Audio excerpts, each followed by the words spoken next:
से हर कोई दुखी है।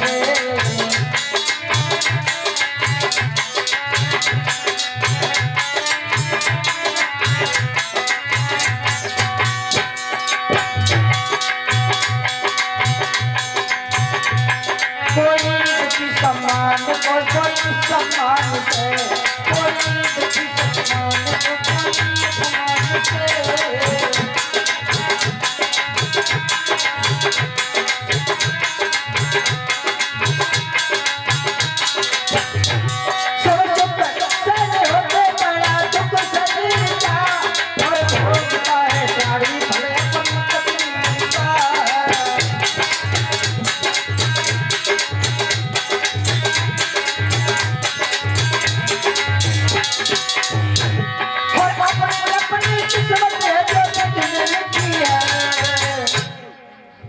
किसी न किसी बात से हर कोई दुखी है, किसी न किसी बात से हर कोई दुखी है।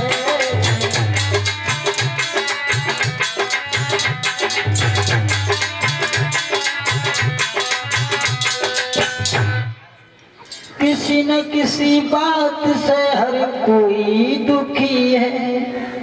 तो महाराज संसार में सर्व सुख किसी को नहीं मिला,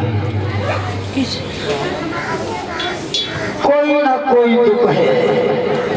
किसी के पुत्र नहीं है वो पुत्र से ही दुखी है, किसी के पुत्र है तो वो उनसे ही दुखी है, किसी के पास भूख है तो भोजन नहीं है, और किसी के पास सम्मान है तो वो सम्मान से ही दुखी है। हर कोई दुखी है,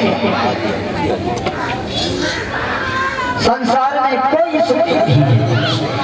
तो रानी की उस बात पे पति मजबूर, सूरज सुंदरी के संग तब हुआ विवाह मंजूर। उसी वक्त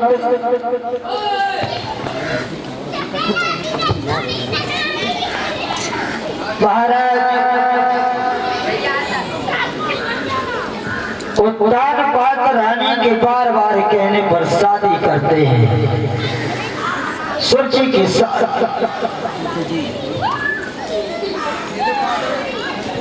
सुनीति उनकी जो पहली पत्नी थी, जानते हो सुनीति किसे कहते हैं?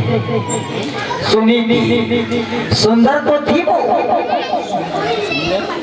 सुंदर तो थी, सुंदर ऊपर से सुंदर हो, चेहरा बिल्कुल खिला हुआ हो तो उसे सुंदर नहीं कहते हैं महाराज।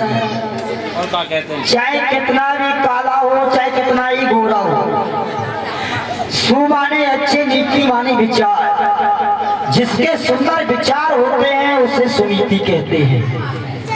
सुमानी अच्छे और नीति मानी विचार, जो विचारों से भरपूर है, जिसके सुंदर विचार आकार हैं, उसे हम सुनीति कहते हैं। सुनीति जब महलों में बार बार पति से कहती है, पति पत्नी की बात मानने के बाद में शादी कर लेते हैं सुरुचि से। उसे ये नहीं पता था कि घर में सौत भी है। डोला को लेके दरवाजे पर रख दिया। रानी ने सुना कि मेरी दूसरी बहन आ गई आंगन में, महाराज शादी करके लेके आए हैं। दासी को बुलाया, जवाब दिया जाओ जा करके मेरी बहन को आदर के साथ आंगन में लेके आओ।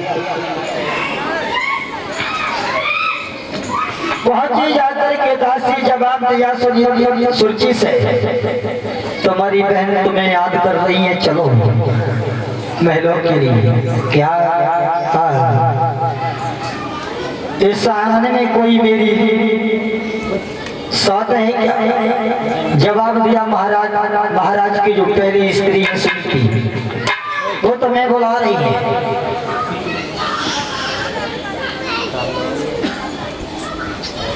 रानी सुरुचि कहने लगी, जा हम नहीं आई।